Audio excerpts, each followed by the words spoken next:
tous les vices et turpitudes que j'ai rencontrés chez les grands bourgeois du début de ce siècle pendant ma carrière de femme de chambre. J'étais alors totalement inexpérimentée lorsque je me présentais à ma première place chez le comte et la comtesse de Flémix-Grimaud. Bien. Ainsi, Jeanne, vous n'avez jamais été placée? Non, madame la comtesse. Mais c'est très bien. Comme ça, vous n'avez pris aucune mauvaise habitude. Dites-moi, est-ce que vous fumez l'opium? Non, madame. Non, non. Alors vous avez un penchant pour l'héroïne? Non. Non, pour la cocaïne? Non. Non, absolument pour aucune autre pas. drogue? Non. Absolument pas, madame la comtesse. Mais c'est parfait, c'est parfait. Monsieur le comte sera ravi. Il déteste les gens qui s'adonnent aux narcotiques parce qu'il trouve que ça fait vulgaire. Certainement, madame la comtesse. Écoutez, je pense que nous allons très bien nous entendre. Oui, je le pense aussi. Oh, monsieur le comte, vous m'avez fait peur. Ne tremblez pas, mon enfant, ne tremblez pas. Je suis là pour vous rassurer. Hein? Adèle, n'oubliez pas. Ah oui, juste. Bien, Jeanne, monsieur le comte souhaiterait que vous portiez ceci pour votre service. Mais ce sont des palmes, madame la comtesse. Oui, mon enfant, des palmes. Des petites palmes en caoutchouc. Asseyez-vous. Laissez-moi vous les essayer. Oh, comme elles sont jolies, ces petites palmes. Comme elles lui vont bien. Oh, regardez, mon ami, comme ça lui fait la jambe souple et fine. Oh, oui, c'est fine. Évidemment, l'idée de marcher avec des palmes ne m'enchantait guère. Mais je me disais que nous autres domestiques étions là pour satisfaire les caprices de nos maîtres tant que cela ne nous entraînait pas trop loin. Mais le soir, au moment du souper... C'est le potage au vermicelle chinois, madame la... Oui, mon enfant. Les palmes, ce n'est qu'un début. Mais si vous êtes bien sage et travailleuse, bientôt vous aussi, vous aurez la joie d'être vêtue comme cela. Hein? Oh, Adèle, dites-lui combien c'est agréable. Oh, vous savez, on s'y habitue, ma petite Jeanne, on s'habitue. C'est sans danger. Et puis, ça fait tellement plaisir à monsieur le comte. Oh oui, ça me fait plaisir. Oh, Jeanne, je suis certain que vous le méritez. Tenez, allez revêtir cette jolie combinaison. Vite, mon enfant. Vous verrez comme vous serez belle. Oh, Jeanne, laissez-moi vous l'enfiler. Jeanne. Des palmes à la rigueur, c'est un caprice innocent. Mais tout l'attirail, non. C'est trop. J'étais tombée, je le compris plus tard, chez un fétichiste de la femme grenouille. Le lendemain matin, je rendis mes palmes et mon tablier. Je trouvais une nouvelle place chez un vieux célibataire dont on m'avait dit le plus grand bien. Hélas, je devais tomber encore plus bas.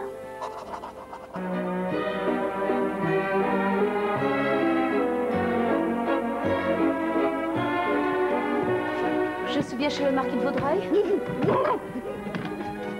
J'ai rendez-vous avec le marquis. Pourriez-vous l'informer de mon arrivée? Qu'est-ce qu'elle a, celle-là? Elle est malade. Lâche-moi! Couchez, Fifine, sage, Fifine. Approchez, mademoiselle. N'ayez pas peur, Fifine est très gentille. Voyez, elle vous aime déjà, c'est bon signe. Je suis sûr que vous deviendrez les meilleurs amis du monde. Fifine, demande pardon à mademoiselle Jeanne. Bien. Je vois que vous avez toutes les qualités requises pour entrer à mon service. Alors ici, il n'y a que moi et ma vieille maman. Fifine s'occupe de la cuisine, vous n'aurez donc que peu de travail. Allez, Fifine! Ah, j'oubliais. Vous mettrez cette tenue pour nous servir le soir. Bien, monsieur. L'idée d'avoir Fifine dans les pieds toute la journée n'était pas des plus agréables. Mais je n'étais pas encore au bout de mes surprises. Quelques heures plus tard, je me présentais au marquis dans ma nouvelle tenue. Parfait, j'en étais sûr. Qu'en pensez-vous, mère? Oh, c'est très bien, n'est-ce pas, baron? Oh, tout à fait, nous allons passer une merveilleuse soirée. Je crois qu'il est temps de rejoindre les tribunes. Et vous m'accompagnez, baron? Oui, marquise, prenez mon bras. Par ici. Bon, ça va être merveilleux. Edgar, vous devriez être en place. Oh oui. Eh bien, Jeanne, qu'attendez-vous? Alors, écoutez, c'est le départ. Vite, ma fille, voyons. Tapez-moi sur le dos. Cravachez-moi, on va rater le départ. Cravache. Oui. Eh bien, le grand tour de Diane peut maintenant commencer. Car Pistouquet s'élance, lestement monté par un jockey qui porte une casaque de Cravancez-le, ma fille, cravancez-le. Oh oui. Cravancez-le, ma fille. Tous les soirs, il fallait tourner des heures dans le salon en cravachant le marquis. C'est ainsi qu'il trouvait son plaisir. Fifine nous aboyait dans les oreilles ou nous mordillait les jambes. Le soir du Grand Prix de l'Arc de Triomphe, Bistouquet fit un écart au passage de la rivière. Je me retrouvais à terre avec une côte fêlée. Je décidai d'abandonner le marquis et ses manies. Les nobles et la France me dégoûtaient. Je partis pour la Suisse. À Lausanne, on me recommanda un riche et veuf banquier célibataire, très occupé par ses affaires. Dans la journée, mon travail était relativement tranquille. Je devais faire la poupée vivante pour ces deux grandes filles, Rita et Zoé. Zoé, ça fait 1 heure que tu joues avec elle. Allez, passe-la moi maintenant. Non, j'ai pas fini de la coiffer. Bon, c'est à mon tour de jouer avec elle. Allez, donne-la moi. Non, papa a dit qu'aujourd'hui, elle était tout pour moi. Vous avez fini de me tirailler dans tous les sens. Mais tais-toi de poupée, ça parle pas. Bah, puisque c'est comme ça, on a été l'enfermer dans le placard. Oui. Il apprendra à être mal poli. Et ça se terminait toujours ainsi. Je passais des heures enfermée dans mon placard à lire des œuvres complètes et quelque peu curieuses du marquis de Sade. Le soir, c'était une autre histoire. Mon banquier rentrait, il s'habillait en petit garçon et je devais jouer le rôle de sa maman très sévère qu'il n'avait jamais connue.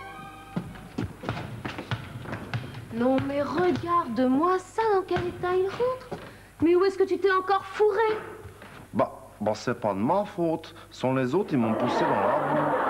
Tu seras privé de dessert et on ne réplique pas, s'il te plaît. Oh, bah non, écoutez, ça, si vous êtes pas assez sévère, faut me gronder plus, faut me battre, quoi. Mais je n'ose pas, monsieur Applebaum. Oh, peut m'appeler pas monsieur Applebaum, enfin, je vous ai expliqué. Je suis Lucien, votre tout petit garçon. Voilà. Lucien, tu es un porc, un crachat, un sous-merde. Oh, bah ça, là, continue, ça, c'est bon, moi. Je vais t'enfermer dans le placard et tu passeras la nuit au pain sec et à l'eau. Oh, bah, j'y vais tout de suite. Ça, c'est très bon. Mais qu'est-ce que vous faites, monsieur Applebaum? Bah, j'enlève ma culotte pour recevoir une fessée. Non, mais ça va pas. Bah, enfin, maman.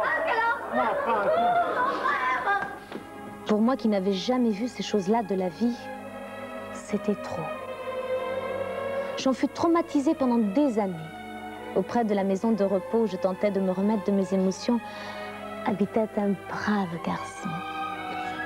Je ne tardais pas à devenir sa compagne. Nous vivons maintenant tous les deux heureux dans sa petite ferme. Il n'est pas bien riche, mais au moins avec lui, je mène une vie presque normale. Et dis donc, la charrette, Ignace, au lieu de gribouiller des conneries, tu voulais mieux venir avec moi m'aider à traire les vaches, hein? Mais Auguste... Il n'y a pas de mais Auguste, t'es qu'une bonne à rien. Tiens, je vais t'apprendre à vivre, moi. Cette nuit, tu viens dormir dans la grange avec le bouc. T'as pensé à l'odeur? Oh, bah, tu feras un brin de toilette, hein. Il faudra bien qu'il s'y habitue. Je me suis bien habitué.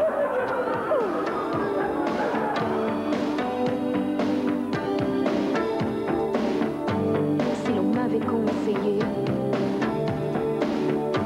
j'aurais commis moins d'erreurs. J'aurais su me rassurer. Toutes les fois que j'ai eu peur,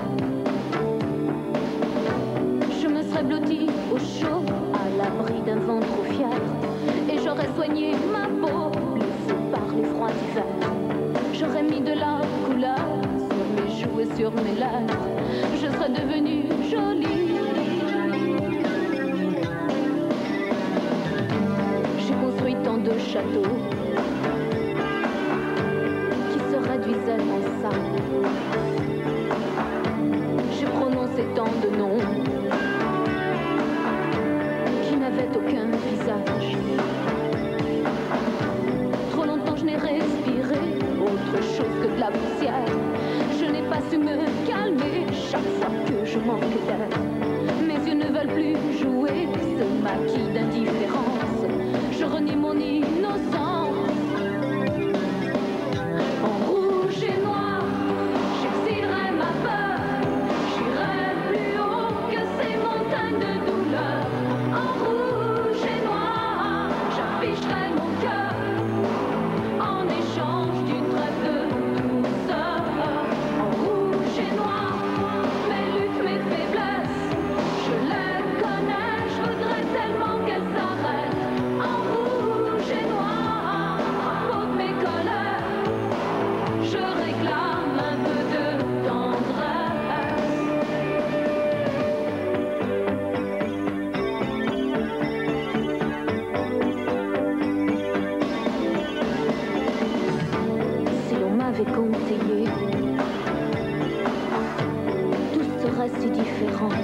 su vous pardonner.